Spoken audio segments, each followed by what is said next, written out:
Based on fan reaction to the many deals on deadline day, I assure you, on this day in 2015, there will be a marathon deadline program, much like you see when the NHL season hits its trade deadline. Let's discuss the day further with Jeff Blair. There's Shai Davidi in Houston. Jeff, I'll start with you. The Blue Jays' inactivity. What does it say about the organization?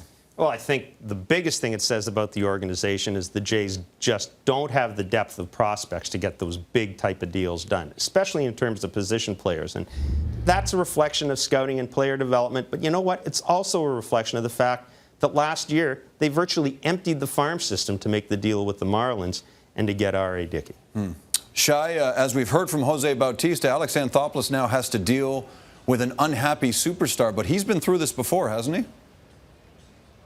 Yeah, you know, you think back to the trade deadline in 2012 when the Blue Jays were struggling at the periphery of the chase for the postseason despite all the injuries to their starting rotation, and the only deals the Blue Jays made were ones for Brad Lincoln and Steve Delabar. There was a lot of disappointment to the clubhouse to the point that John Farrell, the manager at the time, ended up calling a meeting with several of his team leaders to kind of say to them, hey, we haven't given up on the season. We all know what happened. The Blue Jays ended up tanking.